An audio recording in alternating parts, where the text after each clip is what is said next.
Welcome to Meeple Mentor. I'm Jared and we are about to play Dinogenics. Let's take a look. I'll show you how. Feel free to pause the video as needed to follow along with your copy of the game. For your convenience, I've added chapter timestamps in the description to the different sections of the tutorial. I'm including the expansion Controlled Chaos in this tutorial, but we'll cover it last. Also, my copy of the game uses the Kickstarter Deluxe upgraded components. Make sure to subscribe and hit the notification bell below the video so you don't miss any of my latest content.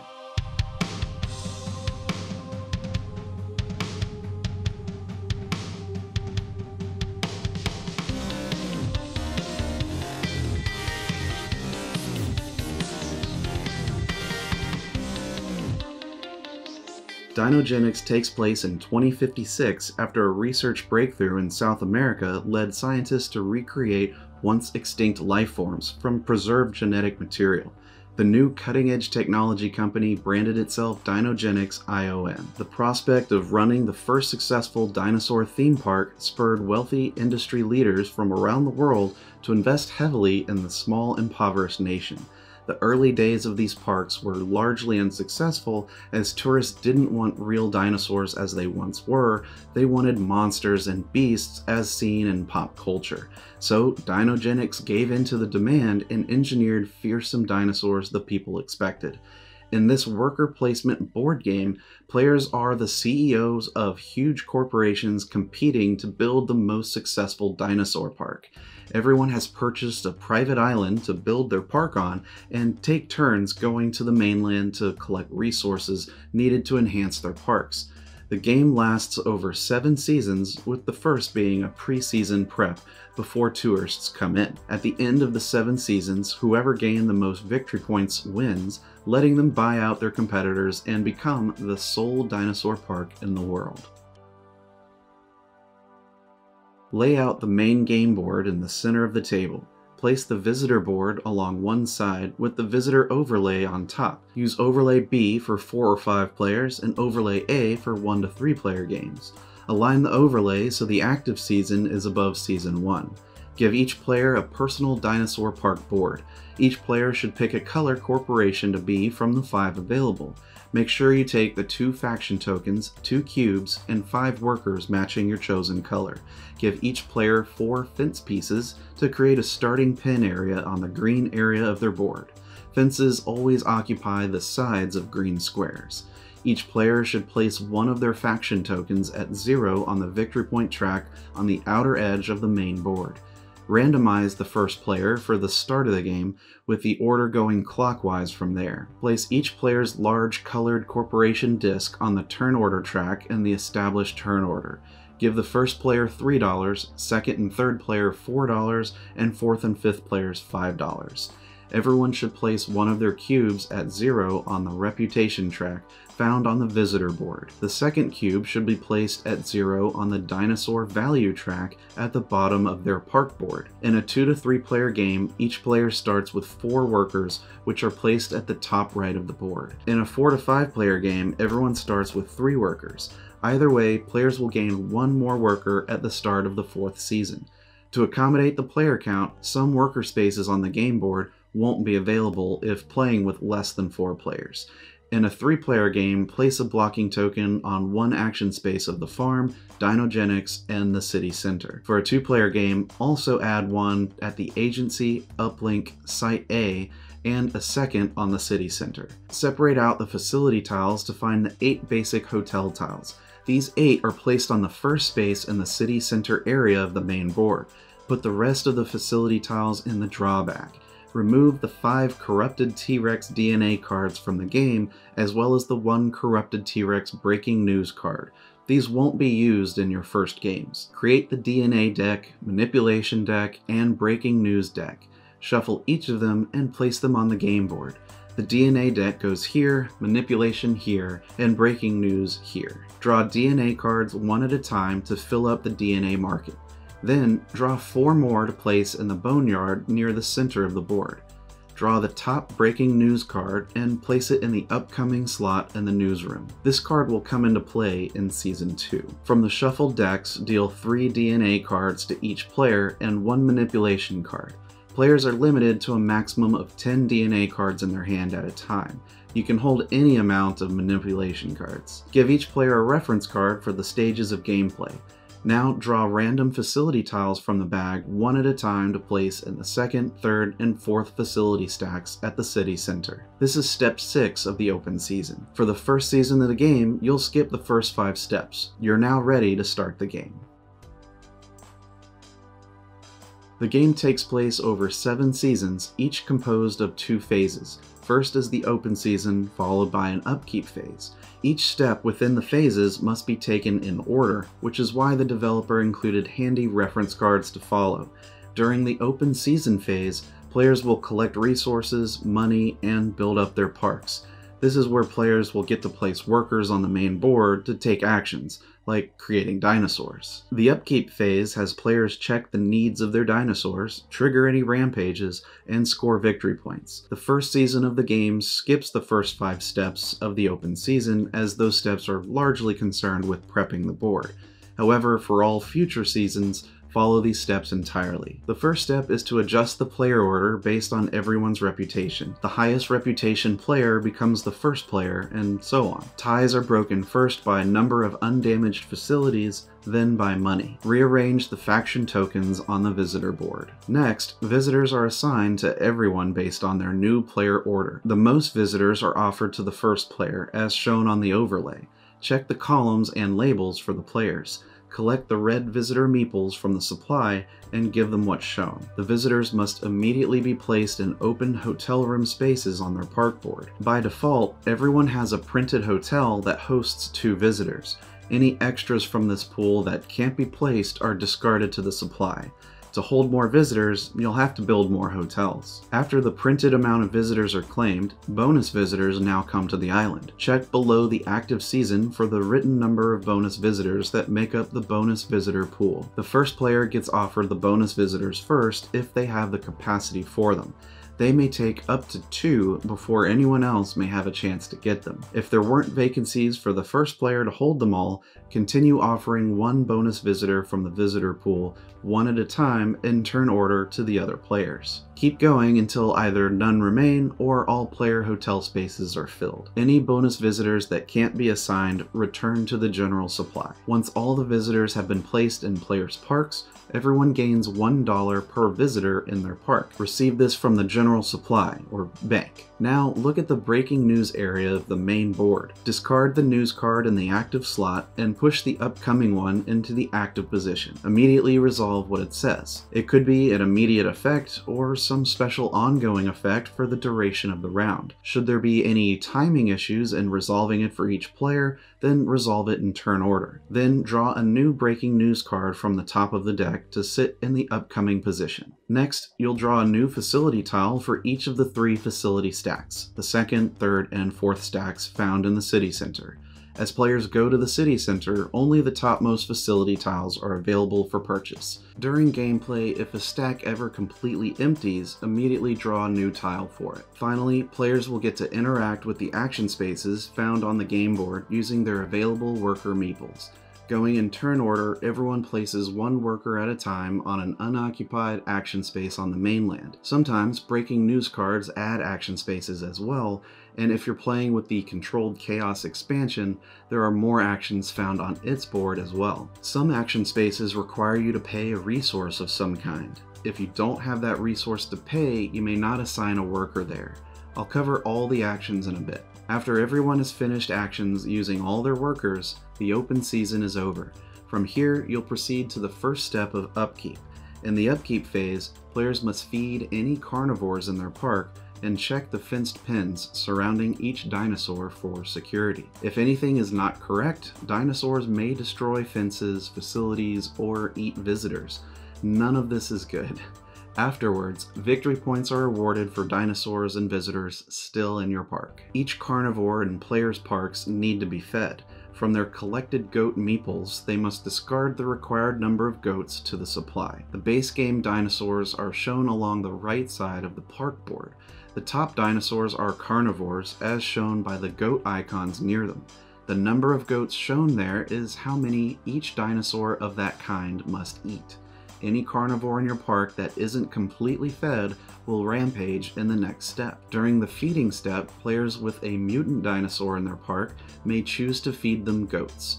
By feeding a mutant 2 goats, they produce a new mutant that gets immediately added to your park. For each fed mutant, gain a new mutant. In case of running out of mutant meeples, feed them one at a time in turn order. Increase your park value for each new mutant added to the park.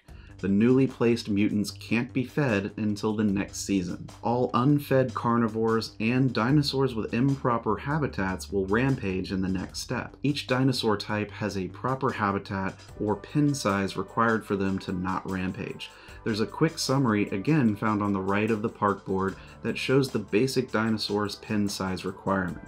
For example, the T-Rex needs to be fully enclosed in a pen of at least 3 spaces. The Brontosaurus should not be enclosed in a pen, and instead should roam with access to the outer edges of the map. Those are known as open spaces. A pterodactyl must be in a biodome special facility tile to not rampage. Any species that is in a pen size too small for them, or not fully enclosed by fences, will rampage. Additionally, if 2 species of dinosaurs share a pen, each will rampage. The exception to this is Ankylosaurus. These can be placed with any other species without a problem. Sometimes a breaking news card requires rampage checks as well. To resolve a rampage check for a dinosaur, roll the rampage die. If more than one should rampage, do their checks one at a time. Once a dinosaur rampages during this phase, it won't rampage again, even if it loses improper fencing or habitat. Some dinosaurs have special traits printed on their cards or on the reference card which trigger based on the die roll. Be sure to resolve those as necessary. The T-Rex rolls 2 dice when rampaging. Rolling the T-Rex skull is a rampage fatality result, the worst possible. 1 visitor dies and the dinosaur damages a park structure accessible to it. If there are no visitors, no one dies. When a visitor is killed, the player gains a scandal token from the supply. Each scandal a player has at the end of the game loses 6 points. The rampage slash result means the dinosaur attacks a park structure accessible to it, but no visitors are harmed. Note that raptors have a special trait that still results in a visitor death. You have a 1 in 6 chance of rolling the smiley face during a rampage check. This represents a naive visitor who observed the dinosaur's rage and thought its display of aggression was part of the show.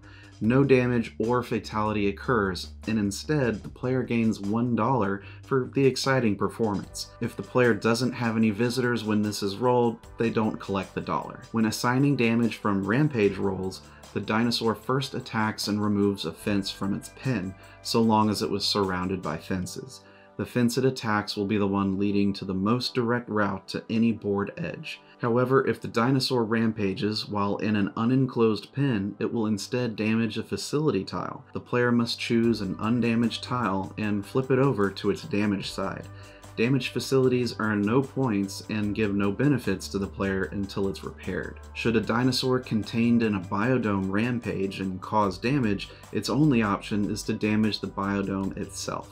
Whenever a hotel tile is damaged, all visitors there are killed. If choosing the starting hotel to damage, the player gains an extra scandal token in addition to each scandal token for killed visitors. The starting hotel, known as the Visitor Center, is considered immediately repaired after the damage is resolved.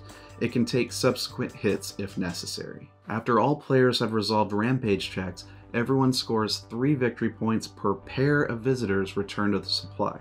Round down. As players create dinosaurs and place them in their park, they increase the value of their park.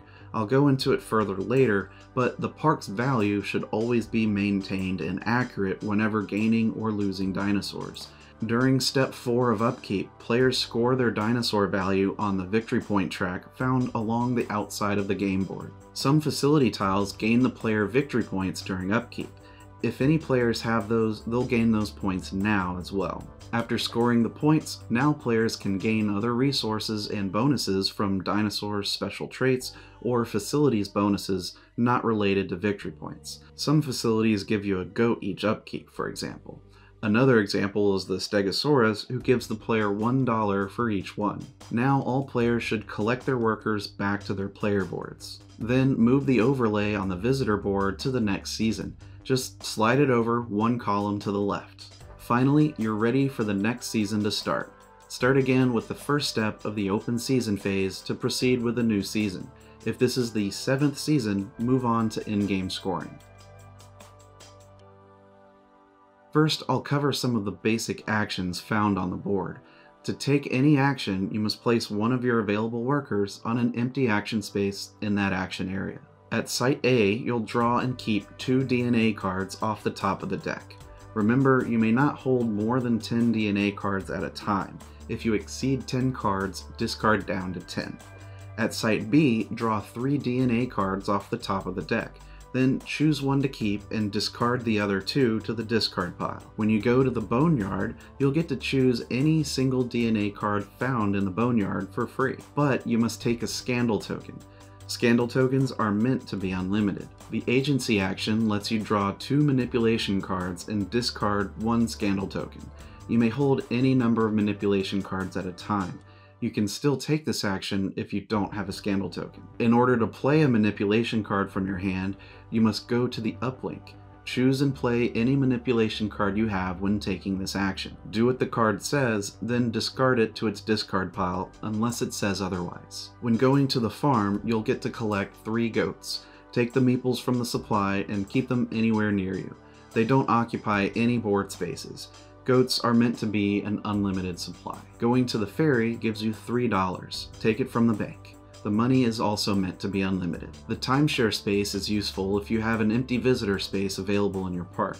When going here, take 1 visitor from the supply and gain $1. Place him immediately in a valid space in one of your hotels. Occasionally, other players will take actions you want to do, leaving you no open action spaces this season to go there.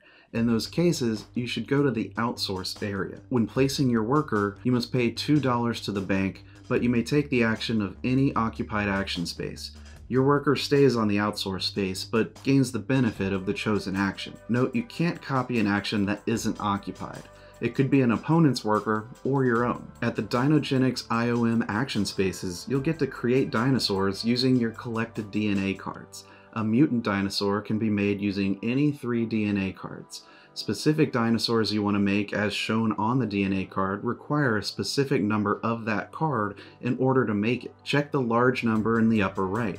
That's how many copies of the card you need to discard to make one. Collect the dinosaur meeple from the supply and place it in your park on an empty green space or in a biodome. After placing the dinosaur, immediately increase your reputation cube on the track found on the visitor board. A dinosaur's reputation is found at the bottom of the DNA card in the middle or on the side of your park board. So adding a Brontosaurus in your park increases your reputation by 2. Then increase your park's value by the dinosaur's victory point value. This is shown at the bottom left of the DNA card as well as at the right of your park board. So that same Brontosaurus moves your dinosaur value cube up by 5 points. The dinosaur meeples are intended to be limited. Each species has 6 meeples except the mutants, which have 12. After making the reputation and victory point adjustments, you should check if the newly placed dinosaur has a valid habitat. If it's not in a valid habitat, it will immediately rampage. Roll the rampage die to see what happens with it. The bottom of the DNA card on the right shows the minimum pen size needed for the dinosaur. The smallest enclosed pen is a single square surrounded by 4 fences. A Stegosaurus needs 2 spaces, so the minimum enclosed pen has 2 green spaces surrounded on all sides by fences. Each dinosaur doesn't need its own empty pen, so you can have 2 of them in the same pen. Generally, only 1 dinosaur meeple can occupy a single square. The exception is biodome facilities. These can house 2 of any compatible dinosaurs on them, including T-Rexes. Biodomes are self-contained and don't need fences around them either. Don't forget to check the dinosaur's specific printed benefit on its card, so you make the most of each dinosaur in your park. The city center is a special area as it has the most action spaces available to a single area, as well as offering 2 actions for 1 worker. When you place your worker, you can choose up to 2 different actions among the 4 possible here. You can purchase a facility, repair a facility, buy fences, and use the DNA market. To buy a facility, you can choose the basic hotel in the left stack or any of the topmost facilities on the other stacks. The price for a facility is shown in the lower left corner. Pay the cost shown to the bank and take the tile. If this leaves a stack empty, immediately draw a replacement to go there from the bag. The facility tiles will go in an empty space in either the park side or commercial sector of your park board. The way to tell is the background color behind the victory point area in the bottom right. Gray means it must go on the right side of the park in a gray commercial space, while green means it must go in an empty green space on the left side. The victory point value isn't scored until the end of the game. As facilities in your park become damaged from rampaging dinosaurs, they get flipped over and are unusable. To repair a facility, take this action at the city center to flip over and repair one in your park. The cost is $3, paid to the bank. You may also purchase up to 3 fences for $2. You must place the fences immediately in your park. When buying and placing fences, you may freely rearrange your whole park as you see fit. No dinosaurs will rampage as you rearrange the park. However, if any dinosaurs are left in an invalid habitat by the time the next upkeep happens, they'll rampage then. As one option in the city center, you may engage with the DNA market. That means you could buy or sell one DNA card. You can't buy and sell with the same worker. When purchasing a card, choose one of the DNA cards shown in the market and pay the buy cost shown in the center of the card on the right. However, when buying a card from the far right space, you get a $2 discount to its cost. After a purchase, do not move any cards in the market. It does not automatically refill or slide down. The only way the market cards move around is when players sell to it. To sell a DNA card, place it in the leftmost market slot. Collect money from the bank equal to the printed sell price in the center left of the card. If there was a card in the left slot, slide it down once. If any card is forced to slide down from a selling action onto a slot where another card already is, it also moves down. When the card in the right slot is forced to move, it goes to the boneyard. The game ends at the end of the upkeep phase of the 7th season. Then you should proceed to final scoring. First, all players score the printed victory points shown on their built facilities. Don't count any that are damaged and flipped over. Additionally, there are a few possible facilities that have in-game scoring criteria. If any player has one of those in their park, shown by the hourglass on it, they should score those now too. Now, players get victory points for each unique species in their park, gain 3 points per unique type of dinosaur. However, you can't count it if it's not a valid habitat. For purposes of scoring the unique species, mutant dinosaurs are considered a separate species. For every $3 a player still has, they'll gain 1 victory point. For every 2 DNA cards still in their hand, gain a victory point rounded down. Lastly, all collected scandal tokens lose the player 6 points each. Whoever has the most points at the end of the game is the winner. If there's a tie, the player with the highest reputation wins. In the Controlled Chaos expansion, Dinogenics has expanded its operations with intelligent designs to bring prehistoric aquatic life back from extinction. Players will be able to build aquatic pens, large facilities, new dinosaurs, and gain specialists, a new way to gain in-game points and other bonuses. To set it up with the base game, lay out the new Intelligent Designs sideboard near the main board. Any new cards or components that match existing components should be mixed together.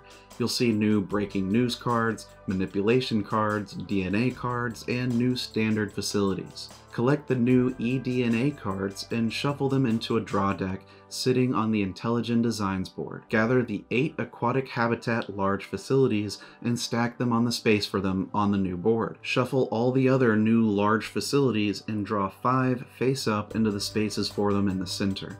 Keep the face down stack near the board. Place the 2 new upkeep dice with 1 plesiosaurus meeple in the open ocean area at the bottom. Shuffle the square specialist cards and place the deck on the job market draw pile. For the start of the game, reveal 2 face up in the spaces next to it.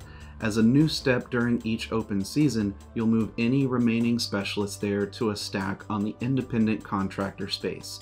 Then draw 2 new specialist cards in their place. This will be during Step 6 when drawing new facilities to the city center. Players may look through the stack of independent contractors at any time. Place additional blocking tokens out on this board depending on player count.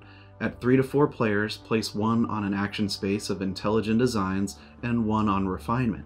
For a 2-player game, put 2 blocking tokens at both. In addition to water-type dinosaurs, this expansion also brings 2 new regular DNA dinosaurs, the Gallimimus and Therizinosaurus. The Gallimimus has a special ability where they only cost 1 DNA card to create after you have made one in your park, so they'll be easy to make fast. The Therizinosaurus can give you extra victory points each season if he's in a valid habitat of 4 or more spaces. There's an optional Chaos Theory module that can be incorporated into your game as well. The module is 5 special breaking news cards with a bright red background. These cards offer much more player interaction, take-that abilities, and ways to destroy or harm others' parks. If using this module, whenever one of these cards hits the upcoming news space, it is resolved immediately after the current breaking news card. Then draw another for the upcoming news space. 2 Chaos Theory cards can't trigger back-to-back in Season 1. If it does, shuffle the second back in and redraw. This module is recommended for expert players who want a more adversarial game. There are 4 elite dinosaurs meant for the land but are found in the eDNA deck. Using these are recommended for experienced players, and their cards are intentionally rare. In order to make them, you'll likely need to use the new refined or polymorphic DNA to supplement their card. They are considered elite due to their special traits being more complicated. If not using them, just remove their cards from the eDNA deck. There's the Parasaurolophus, Dimetrodon, Dreadnoughtus, and Pachycephalosaurus. The polymorphic and refined DNA can both be used towards completing any dinosaur's DNA requirements. Think of them as wild. The polymorphic DNA will be cards found in the eDNA deck. The refined DNA are tokens that can be gained from the new board. The new large facilities take up 2 squares instead of 1. They will indicate which side of the park it must be placed. It can sit horizontally or vertically. Since there are now 2 DNA decks, there are some specific clarifications on when to draw from each. Any action or card that references eDNA, of course, means the eDNA deck only. Any cards that say to draw DNA, including to fill the DNA market, must come from the standard DNA deck. Any other reference to DNA cards includes the eDNA as well. So let's look at the new actions possible. The first new action space area is called Site D. By placing a worker here, you must pay $1. Then you may draw 3 eDNA cards and choose 2 to keep. Discard the third to an eDNA discard pile. Remember that if you end up with more than 10 DNA cards after the action, discard down to 10. eDNA stands for Environmental DNA and is primarily to make aquatic dinosaurs, but also has the wild polymorphic DNA cards. Refinement is a new action area found to the right of the new board. When placing your worker, pay $1 to discard 1 DNA or eDNA card from your hand and gain 1 refined DNA token. There's no limit to how many of these tokens you can have. When using either refined DNA or polymorphic DNA to create a dinosaur, you must use at least 1 copy of the dinosaur's specific DNA card to make it. You can't only spend the wild ones. The last action area is known as the Intelligent Designs HQ, which takes up the bottom half of the board. When placing a worker, you may choose up to 2 actions. You may choose to do the same action twice. Firstly, you could purchase an available large facility tile. Choose from the aquatic pens and the other 5 in the spaces. The costs are shown in the bottom left corner of the facility. Take the tile and immediately place it in your park, covering 2 empty spaces. Remember to follow placement rules for commercial or parkside, shown by the victory point icon. After placing the tile, immediately draw a new one from the top of the draw stack to replenish. The underground job market is found below the large facilities and is where you can gain specialists. Each specialist card shows a numbered cost to the left on its card. This is how many manipulation cards you must discard in order to take it. You can choose from the 2 specialists revealed for this season. However, you may also choose to buy one from the independent contractor stack, but pay an extra $2. The last new action found here is the Open Ocean Roll action. When choosing this action, roll both upkeep dice. Pay the combined cost rolled to the bank to place a plesiosaurus into your park. If you roll one drowning symbol, you pay double the amount shown on the other die. If you don't have enough money, choose not to buy, or roll two drowning symbols, you lose one victory point and do not place the dinosaur. To place a water dinosaur, you must first have an aquatic habitat built for it to occupy. All water dinosaurs must go into an undamaged aquatic habitat. Some aquatic dinosaurs need two habitat spaces, and therefore no other dinosaur can be in the pen with it. Other single habitat space dinos can be placed into one half of the aquatic pen. They don't have to be the same. So you could place a plesiosaurus and an ichthyosaur without rampaging. Aquatic dinosaurs can rampage during the upkeep phase, but it's handled differently. However, the Spinosaurus has a unique trait that may cause it to rampage as soon as it's placed. During the upkeep phase, if the habitat is damaged or if the dinosaur is left unfed, it will rampage. Roll one upkeep die to resolve the rampage, instead of the black and yellow rampage dice. If a dollar amount is rolled, the player must pay that to the bank as much as they can. If not able to pay the full amount, the habitat is damaged and flipped to its damaged side. When rolling the drowning symbol, the visitor in the park is killed and returns to the general supply. Then you gain a scandal token. It has no effect if you have no visitors in your park. Once an aquatic habitat is flipped over due to being damaged, any dinosaurs in it provide no victory points until it's repaired. Adjust your dinosaur value at the bottom of your board. You don't lose reputation though. I won't go into detail on what all the new facilities and cards do, but there's a detailed set of pages at the end of the Controlled Chaos rulebook that explains everything. While looking at the back page, you may also take a quick look at the names of the playtesters. I'm on the list. Keep the rulebook handy and check BoardGameGeek.com for FAQs and extra content. Check the video description for links to Top Shelf Gamer for token upgrades, Cloud Puncher Games for board game shelving, and Mr. Meeple t-shirts for cool board gaming shirts. The Meeple Mentor channel is now part of the board game community, the Gateway Network, made up of great upcoming board game content creators. Originally founded by the Gamecasters podcast, the network includes Instagrammers, podcasters, YouTubers, artists, and even a board gamer themed comedy series. Click the link in the video's description or head over to the Gateway Network's Instagram to find great new content. Thanks for watching this tutorial. Like and subscribe if you found this teaching helpful. Stick around to watch another Learn to Play video. And remember, teach when you can, but always be learning. See you next time.